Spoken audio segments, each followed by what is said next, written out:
आप सभी को मेरा नमस्कार। प्यारे बच्चों, आज हम लोग कक्षा 10 का जो शब्द रूप का सिलेबस है उस पर चर्चा करेंगे।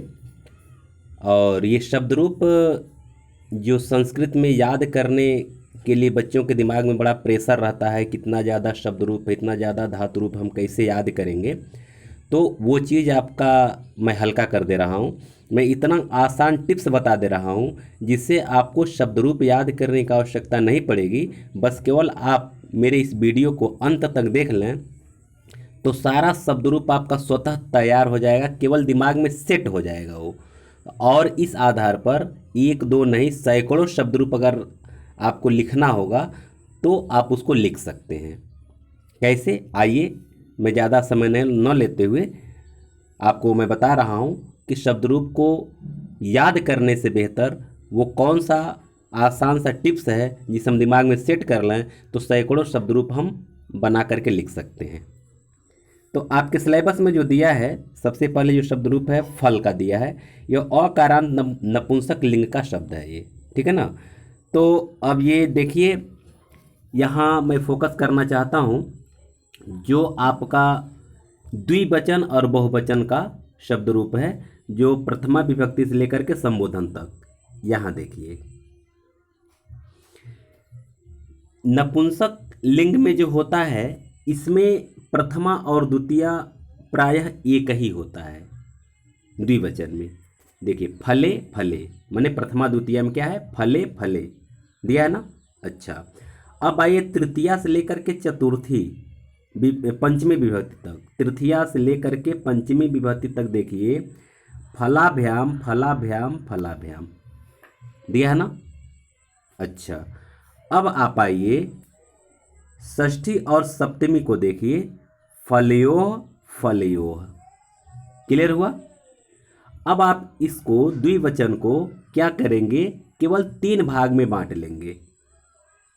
पहला भाग प्रथमा द्वितीया फले फले, दूसरा भाग फलाभ्याम फलाभ्याम यानी तृतीया से लेकर के पंचमी, और अगला तीसरा भाग जो है कि फलयोः और फलयोः, ये इतना फलयोः फलयोः।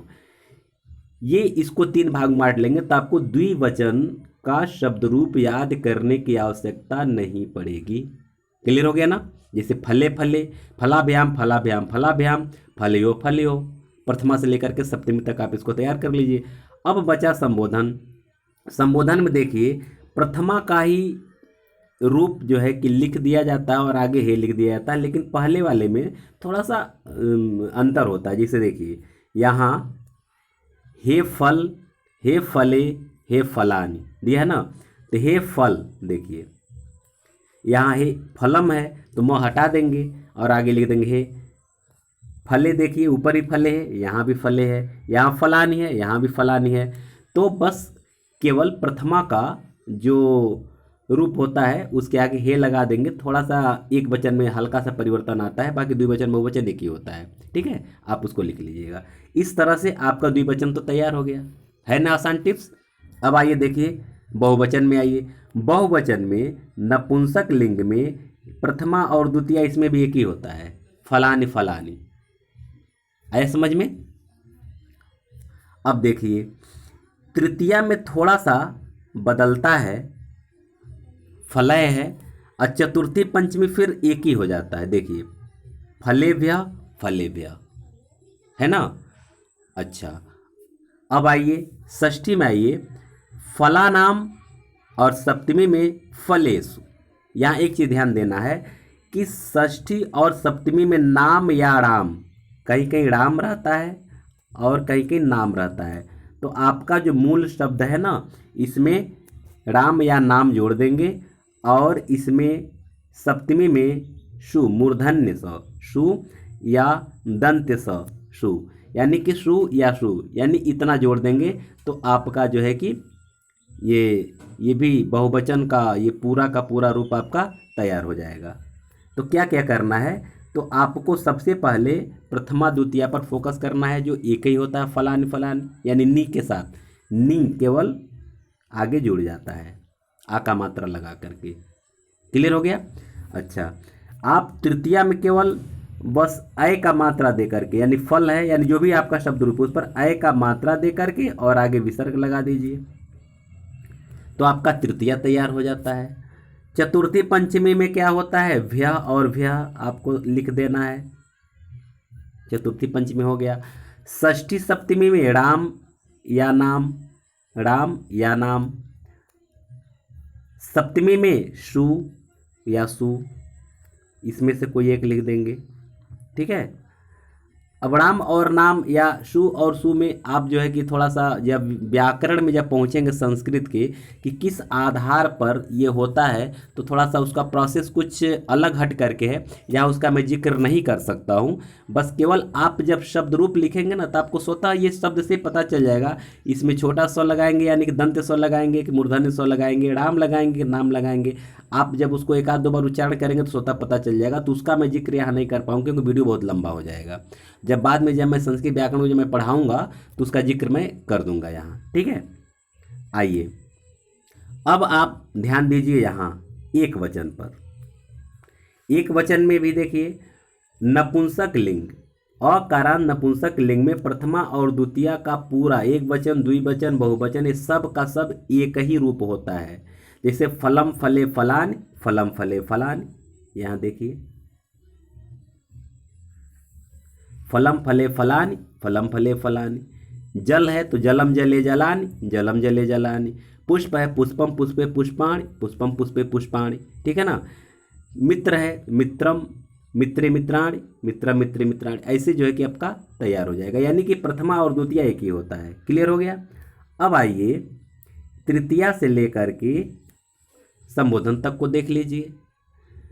तो अगर आप अकारांत पुल्लिंग का शब्द रूप यानी बालक शब्द का या राम शब्द का रूप अगर आपको याद है तो आपका ये भी लफड़ा खत्म हो गया, ये चिंता करने की जरूरत नहीं है, क्योंकि केवल प्रथमा और द्वितीया एक ही हो जाता है और तृतीया से लेकर के आगे तक का सभी जो रूप है वह अकारांत पुल्लिंग के साथ चलता है, उसी के अनुरूप बन जाता है।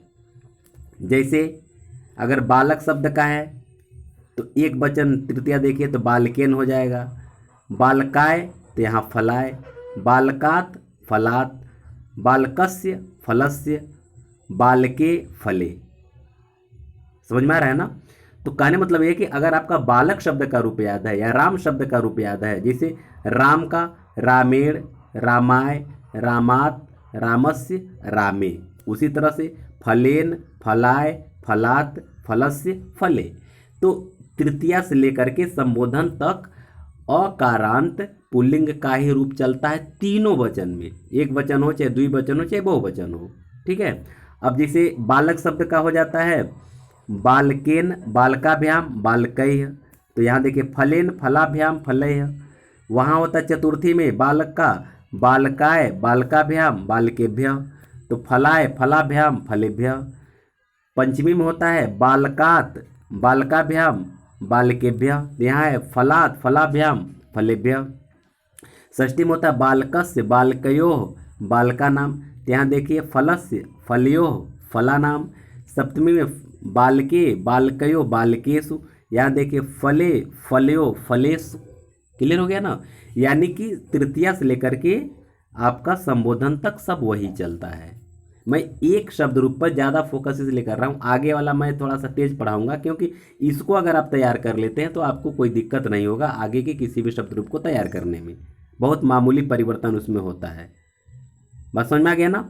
तो इस तरह से आप इसको बहुत आसानी से तैयार कर सकते हैं। अब यहाँ केवल एक वचन में ज़्यादा आपको फोकस करना है, क्योंकि तृतीया में उस शब्द रूप जो भी आपका शब्द है उस पर ए का मात्रा लगा करके और आगे आप न लिख देंगे, और ये तृतीया में। चतुर्थी में देखिए आ का मात्रा लगा करके य लिख देंगे यानी कि फलाए।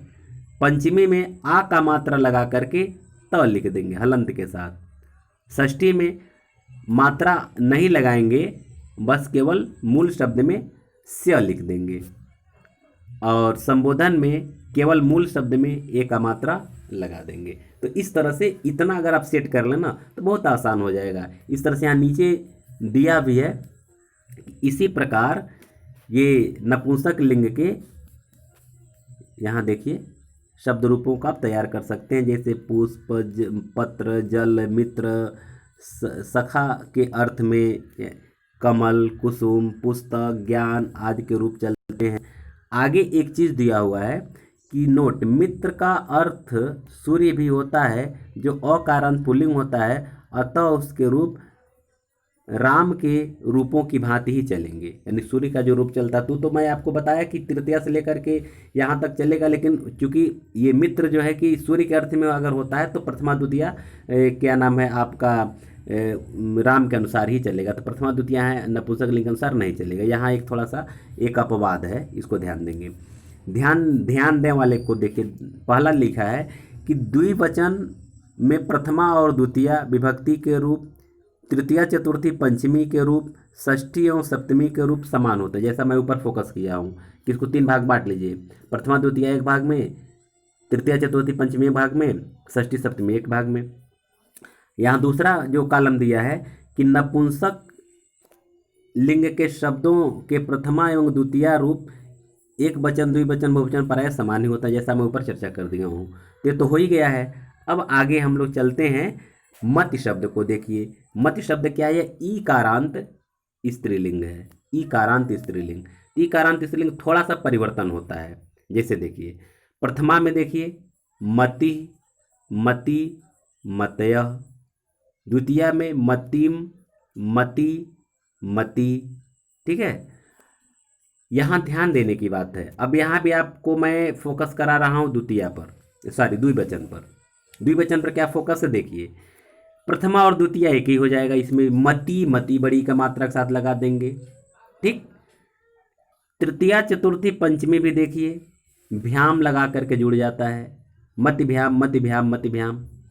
ठीक, यहाँ भी देखिए षष्ठी और सप्तमी एक ही होता है, मत्योह, मत्योह।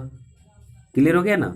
अभी आपका देखिए कितना आसान लग रहा होगा आपको। अब तक शायद ऐसा कोई टिप्स नहीं बताया होगा कि आपको दिक्कत होता। जो बच्चे इस टिप्स जानते होंगे उनको शब्द रूप याद करने की आवश्यकता नहीं पड़ेगी, लेकिन जिनको नहीं पता रहा होगा अब तक, आज आप जान लीजिए कि आपको शब्द रूप याद करने की आवश्यकता पड़ेगी ही नहीं। क्लियर हो गया ना द्विवचन। अब आइए बहुवचन में।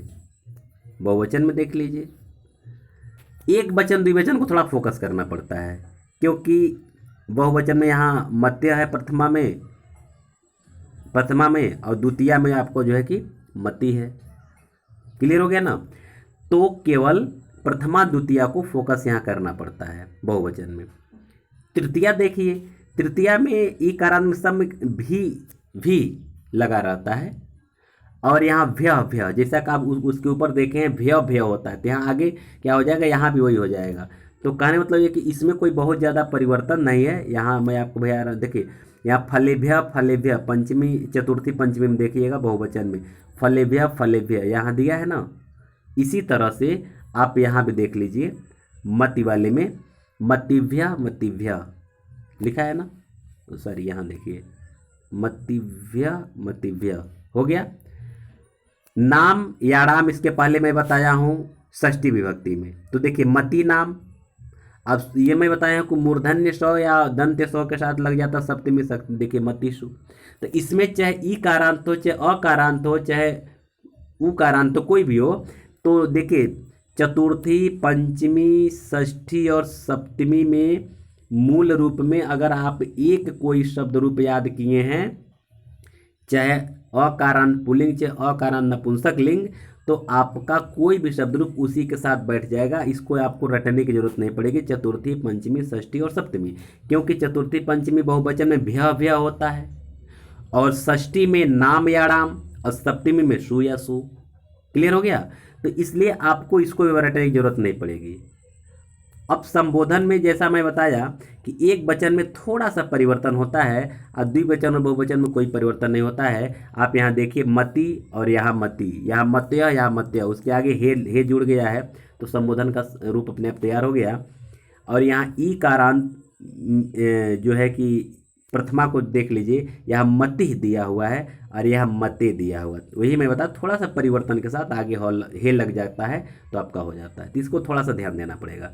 अब आइए एक वचन में, एक वचन का रूप अगर आप याद कर लेना तो द्विवचन बहुवचन आपको रटने की जरूरत ही नहीं पड़ेगा। आपका 2 नंबर एकदम फिक्स है परीक्षा में, गारंटी 1-2 नंबर आपको मिलेगा ही मिलेगा। जैसा मैं टिप्स बता रहा हूँ, अगर आप उस वैसा करना शुरू कर दें तो। प्रथमा द्वितीय थोड़ा सा ध्यान दे दीजिएगा। प्रथमा तो मान ली मति जो शब्द होता है उसके साथ विसर्ग के साथ लगा देते हैं। अच्छा, उसके द्वितीय एक वचन में म लगा देते हैं, मूल यहाँ मति है तो यहाँ म हलंत के साथ लगा देते हैं। ठीक, आगे देखिए। तृतीया में आ के मात्रा के साथ मत्या, जिसे आधा त, और ऊपर ये जैसे त और ये आधा तो यहाँ ऐसे दिया है ना, तो मान ली मत ऐसे होता है तो ये आधा म आधा त और यह लगा देंगे ऊपर, जो है कि ये दे देंगे मत्याम, इसको बोलते हैं। तो आप इसको भी लिख सकते हैं ऐसे, मत्याम हलंत के साथ आप इसको लिख सकते हैं, हलंत के साथ मत्याम। तो या फिर ऊपर य के साथ आप बिंदी दे दीजिए, हो जाएगा ये तृतीया। चतुर्थी और पंचमी में देखिए, चतुर्थी है मत्यय और एक है मतय, मतये, ये दोनों में कोई आप एक लिख सकते हैं, दोनों सही है। पंचमी में देखिए मत्याह लिखिए या फिर मतेह लिखिए, दोनों सही है। षष्ठी में देखिए मत्याह लिखिए या मतेह लिखिए, दोनों सही है। अब यहाँ की ध्यान दीजिए कि पंचमी और षष्ठी एक वचन में एक ही है, यह भी ध्यान दीजिएगा। पंचमी और षष्ठी मत्याह मत्याह ये दोनों एक ही हो जाता है, ठीक है। सप्तमी में मत्याम हो जाएगा, म हलंत के साथ हो जाएगा, मत्याम या फिर मतौ, दोनों को एक लिख सकते हैं। और संबोधन में बता ही दिया हूँ। तो कहने का तात्पर्य है कि आप प्रथमा में तो कुछ दिक्कत नहीं है, विसर्ग के साथ लिख देंगे। द्वितीया में आप केवल म हलंत के साथ लगा देंगे। तृतीया में या आधा तो लिख करके या लिख करके ऊपर बिंदी कर देंगे। और चतुर्थी में चाहे मत्यय लिखिए चाहे मतय लिखिए, दोनों सही है। फिर पंचमी में और षष्ठी में एक ही हो जाएगा, या मत्याह मत्याह लिखिए चाहे मते मते लिखिए, दोनों सही है। और इसके बाद से सप्तमी में मत्याम या फिर मतौ, दोनों को आप एक लिख सकते हैं। क्लियर हो गया। तो इस तरह से यह नीचे जो दिया हुआ है जाति रात्रि भक्ति, यहाँ कोई भी अगर शब्द रूप आता है ई कारांत स्त्रीलिंग का, तो आप इसी आधार पर इसको बना करके लिख सकते हैं, कोई गलती नहीं होगा। क्लियर हो गया ना। तो एक शब्द रूप याद करिए और आपको बहुत सारे शब्द रूप एक साथ तैयार हो जाएंगे। अब वीडियो बहुत ज़्यादा लंबा हो जाएगा, इसलिए मैं अब आगे बढ़ रहा हूँ, ठीक है। आगे हम लोग बढ़ते हैं। मधु यानी ऊ कारांत, हम नपुंसक लिंग पर फोकस करते हैं। मधु ऊ कारांत नपुंसक लिंग। यहाँ देखिए, यहाँ भी एक चीज़ आपको रटने की जरूरत नहीं पड़ेगी, क्या? द्विवचन और बहुवचन। जैसा मैं बताया, हमेशा आप उसको 3 कैटेगरी में द्विवचन को बांट लीजिए, कोई दिक्कत नहीं। देखिए मधुनी मधुनी, मधुव्याम मधुव्याम मधुव्याम, मधुनो मधुनो। याद करना पड़ा? नहीं याद करना पड़ा। क्लियर। अब आइए बहुवचन में। बहुवचन देखिए, यहाँ जैसे नपुंसक लिंग में आप अकारांत में देखे होंगे कि दोनों प्रथमा और द्वितीया में एक वचन द्विवचन बहुवचन में दोनों रूप एक ही तरह चलता है, ध्यान दिए होंगे। फलम फले फलानि, फलम फले फलानि। उसी तरह से मधु मधुनी मधुनि, मधु मधुनी मधुनि। ध्यान दे रहे हैं ना। यहाँ देखिए मधु मधुनी मधुनि, मधु मधुनी मधुनि, दोनों एक ही चलता है, इसमें कोई लफड़ा ये नहीं है, ठीक। अब आप आ जाइए यहाँ से, यानी कि तृतीया से लेकर के संबोधन तक। बहुवचन की मैं बात केवल कर रहा हूँ। यहाँ भी जैसा कि आप इकारांत में देखें भी जुड़ा हुआ है, तो यहाँ भी इसमें रहेगा। और चतुर्थी पंचमी बहुवचन में भ्या भ्या, जैसा कि ऊपर से आप देखते चले आ रहे हैं, ठीक। और यहाँ नाम या राम, यहाँ शु और सु, जैसा मैं बताया इसके पहले मैं फोकस कर चुका हूँ। तो मधु नाम मधुष, तो इसको भी आपको रटने की जरूरत नहीं पड़ेगी, केवल तृतीया को ध्यान देना होगा कि किसी में अह का मात्रा, जैसे कि फलय फलय, यहाँ मधुभी, यानी भी के साथ विसर्ग लगा रहता है, तो इसको फोकस करना। बाकी भ्य भ्य, नाम राम या सु सु, ऐसे करके आप इसको बैठा लेंगे, बन जाएगा। क्लियर हो गया ना। और प्रथमा द्वितीय आपका इसमें हो ही गया। अब मैं आपको तृतीया से लेकर के संबोधन तक को थोड़ा फोकस करा देना चाहता हूँ। यहाँ देखिए, मधुना, तृतीया में मधु के साथ ना जोड़ देंगे, उकारांत नपुंसक लिंग में। चतुर्थी में ने, बस मधु के साथ ने जोड़ देंगे। पंचमी में नह कर देंगे, मधु के साथ नह जोड़ देंगे। और षष्ठी, पंचमी षष्ठी एक ही रहेगा, यहाँ देखिए पंचमी और षष्ठी एक ही रहेगा। और सप्तमी में नी जोड़ देंगे मधु के साथ। बैठ गया ना, बैठ गया ना, देख रहे हैं ना कितना बढ़िया। यहाँ एक चीज़ ध्यान देने की बात है, अगर आप थोड़ा सा मिस्टेक करेंगे तो गलती हो सकता है और आपका 2 नंबर कट सकता है। वहाँ मैं फोकस कराना चाहता हूँ। कैसे? यहाँ देखिए मधुनी लिखा है, यहाँ देखिए मधुनी लिखा है, यहाँ देखिए मधुनी लिखा है। 3 जगह पर फोकस करिएगा। बहुत मामूली अंतर है लेकिन बहुत ज़रूरी है। मात्रा ध्यान देना ज़रूरी है। मधुनी में देखिए बड़ी का मात्रा दिया है न पर, मधुनी मधुनी। तो जब ये बड़ी का अगर कहीं संजोग से अगर आप इसमें बड़ी का मात्रा लगा दिए, सप्तमी में एक वचन में ध्यान नहीं दिए, न पर छुट्टी की मात्रा नहीं दिए, तो आपका द्विवचन प्रथमा या द्वितीय हो जाएगा, तो आपको नंबर नहीं मिलेगा। समझ में आ रहा है ना। इसको मात्रा पर विशेष फोकस करना पड़ेगा। अच्छा, अब यहाँ आइए, मधुनी मधुनी, यहाँ देखिए ये भी मधुनी दिया है, यहाँ बड़ी का मात्रा होता फोकस कर दिए। यहाँ मधुनी मधुनी छोटी का मात्रा दिया है, लेकिन ध पर मात्राओं को देखिए, एक पर बड़ा ऊ, एक पर छोटा ऊ का मात्रा दिया है। देखिए यहाँ बड़ा ऊ का मात्रा दिया है, यहाँ छोटा ऊ का मात्रा दिया है सप्तमी में, और प्रथमा और द्वितीय बहुवचन में बड़ा ऊ का मात्रा दिया है। देख रहे हैं ना, बड़ा ऊ और यहाँ छोटा ऊ। इसको मात्रा को आपको विशेष ध्यान देना पड़ेगा, नहीं तो बेटा गलत हो जाएगा। आई बात समझ में? क्लियर हो गया ना। बस इतना ध्यान दे देंगे तो आपका एकदम क्लियर है। आगे अब आइए, नदी शब्द को हम लोग देख लेते हैं। नदी शब्द में भी देखिए, इसको द्विवचन को मैं पहले फोकस करा रहा हूँ, कोई लफड़ा नहीं। 3 पार्ट में बांट लीजिए, नद्यो नद्यो, नदीभ्याम नदीभ्याम नदीभ्याम, नद्यो नद्यो, लफड़ा खत्म। क्लियर हो गया। अब आप यहाँ आ जाइए बहुवचन में। बहुवचन में प्रथमा और द्वितीय, जैसा कि मैं बताया, इसी को थोड़ा सा ध्यान देना होता है। नद्य और नदी प्रथमा द्वितीय बहुवचन में। अब बाकी यहाँ तृतीय में आ जाए, भी के साथ ऊपर से आप पढ़ते आ रहे हैं, भी लगा देंगे लफड़ा खत्म, व्यह लगा देंगे लफड़ा खत्म, व्यह लगा देंगे लफड़ा खत्म, नाम लगा देंगे लफड़ा खत्म, सु लगा देंगे लफड़ा खत्म। ठीक, क्लियर हुआ। अब आइए एक वचन में, नदी अपने आप मूल शब्द ऐसे लिख देंगे, उसमें कोई विसर्ग के साथ नहीं लिखना है, बस वो अपने आप में पूरा हो जाएगा। इसमें म ऊपर से पढ़ते आए कि इसमें म लगा देंगे हलंत के साथ, ठीक है ना। यहाँ द्याह देखिए, अब यहाँ द्याह नद्याह, यहाँ नद्य, इस पर थोड़ा फोकस करना पड़ेगा तृतीय चतुर्थी पर।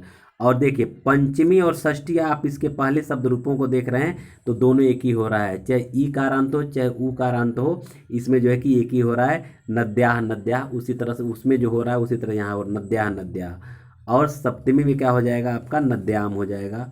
बस केवल एक वचन के शब्द रूपों को आपको थोड़ा सा ज़्यादा ध्यान देना होगा। बाकी द्विवचन और बहुवचन तो एकदम सेट, अब तक मेरे ख्याल से सेट हो गया होगा, ठीक है ना। आगे बढ़ते हैं। आगे देखिए, अब सर्वनाम पर आ जाइए, क्योंकि एक शब्द रूप अगर देता है बेटा तो ध्यान दीजिएगा कि एक जो है जो संज्ञा शब्दों से देगा और अथवा करके एक सर्वनाम के शब्दों से देगा। तो सर्वनाम के शब्द अभी और भी हैं जो कि मैं अगले वीडियो में बनाऊंगा, क्योंकि ये जो है कि 24 मिनट से ज़्यादा कभी होने जा रहा है, तो आपको हो सकता है कुछ उकताहट महसूस हो, तो उसको अगला जो आपका जो सर्वनाम के शब्द हैं उसका वीडियो मैं अलग से बनाऊंगा। लेकिन यहाँ देखिए, यहाँ भी द्विवचन को ध्यान दीजिए, ध्यान दीजिए क्या करना है, इसको 3 पार्ट में कर लीजिए। तौ तौ, तद का वह है माने तद, यहाँ देखिए तद माने होता है वह, है ना, वह पुल्लिंग, इस पर मैं फोकस कर रहा हूँ, इसको ध्यान दीजिएगा। तो तद का अगर आता है लिखने के लिए तो आपको क्या करना होगा, बस 3 पार्ट में द्विवचन को यहाँ भी बांट लीजिए। तौ तौ, ताभ्याम ताभ्याम ताभ्याम, तयोः तयोः। आया समझ में? अब तक तो आपको खूब बढ़िया से समझ में आ गया होगा, मुझे पूरा विश्वास है। अब आइए बहुवचन में भी देख लीजिए। यहाँ ते तान माने प्रथमा द्वितीया में थोड़ा सा आपको ध्यान देना होगा। यहाँ अब उसके बाद से अगर आप बालक शब्द का रूप याद होगा तो बालकैः होता है ना, तृतीया बहुवचन में होता है। उसी तरह से अब आप यहाँ लिख देंगे केवल तयः। वहाँ भ्य होता है तेभ्य, वहाँ भय होता है तेभ्य, तो पढ़ते आप आ रहे। इसके पहले सभी जो है कि शब्द रूपों में तृतीया चतुर्थी और पंचमी शब्द रूपों में यही हो रहा है। षष्ठी और सप्तमी में जैसा कि बताया कि म और शु के साथ, यानी कि वहाँ नाम, यहाँ नाम नहीं लगाएंगे। तेषाम, मैंने तेषा नाम करते हैं, गलत हो जाएगा। तेषाम और तेषु यानी म और शु यहाँ लगा देंगे तो आपका बहुवचन का षष्ठी और सप्तमी तैयार हो जाएगा। आए समझ में? देखिए यहाँ तेषाम तेषु सप्तमी बहुवचन में या षष्ठी बहुवचन में। क्लियर हुआ? हो गया ना क्लियर? अब देखिए, अब आप आइए एक वचन में। सह तौते आप इसके पहले पढ़े हैं, उसका तो कोई लफड़ा है ही नहीं। द्विवचन में देखिए तम होता है, तम म हलंद के साथ, इसके पहले में पढ़ते आप आ रहे हैं, म हलंद के साथ लगता है तो के साथ दो हटा देंगे, म हलंद के साथ लगा देंगे, हो जाएगा। तेन एन यानी कि किसी भी जो रूप पे ए और न लिख देंगे तो के साथ यहाँ केवल सारा ये खेल चल रहा है, केवल दो नहीं रहेगा। तो के साथ ही बस मात्रा लगा लगा करके आपका काम चल जाएगा। दो की यहाँ कोई तद में ये दो की यहाँ कोई भूमिका नहीं, केवल तो ही यहाँ लगा रहा। तो के साथ अब मात्रा लगा लगा करके आगे इसका हम रूप बना लेते हैं। देखिए तेन में क्या है, तो लिखिए, ए का मात्रा दीजिए, न लगा दीजिए। तस्मय तो लिखिए, आधा स और मैं, आपका तैयार हो जाएगा। तस्मात में तो लिखिए और इस्मात आधा स और माँ और तो, ठीक है ना, ऐसे हो जाएगा। तस्य जैसे बालकस्य लिखते हैं तो के साथ स्य लिख देंगे, तस्य हो जाएगा, ठीक है ना। तस्मिन तो के साथ बस केवल आधा छोटा सा छोटी की मात्रा और नौ हलंत के साथ तस्मिन। इस तरह से आप थोड़ा थोड़ा ध्यान देंगे क्योंकि यहाँ तद में द की कोई भूमिका नहीं है, द से कोई मतलब नहीं है, केवल तो शब्द तो अक्षर से ही जो है हम सभी शब्द रूपों को तैयार कर सकते हैं बना बना करके। क्लियर हो गया? आशा है कि आपको बहुत अच्छे ढंग से समझ में आ गया होगा।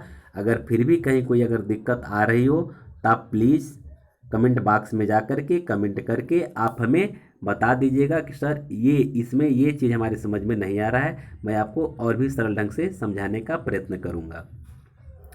इसके बाद जो और भी शब्द रूप हैं उसको मैं कल अगले वीडियो में बताऊँगा। आप लोग अब तक इस वीडियो को सुने और देखे पढ़े, इसके लिए बहुत बहुत धन्यवाद। यदि आप हमारे चैनल पर नए हैं और एक ही जगह से सारा मटेरियल प्राप्त करना चाहते हैं, यूपी बोर्ड का कक्षा 10 हिंदी का पूरा कोर्स अगर आप प्राप्त करना चाहते हैं तो हमारे चैनल को सब्सक्राइब कर लीजिए और यहाँ से आपको पूरा कोर्स मिल जाएगा। आपको अन्य किसी चैनल पर जाने की ज़रूरत नहीं पड़ेगी और परीक्षा में आप विश्वास करिए कि जिस तरह से मैं पढ़ा रहा हूँ वैसे अगर आप पढ़ लें तो 90+ नंबर तो आपका फिक्स है। आप लोग मेरे चैनल को बहुत अच्छे ढंग से सब्सक्राइब कर रहे हैं, लाइक कर रहे हैं, इसके लिए आप सभी लोगों को एक बार पुनः बहुत बहुत धन्यवाद, बहुत बहुत धन्यवाद।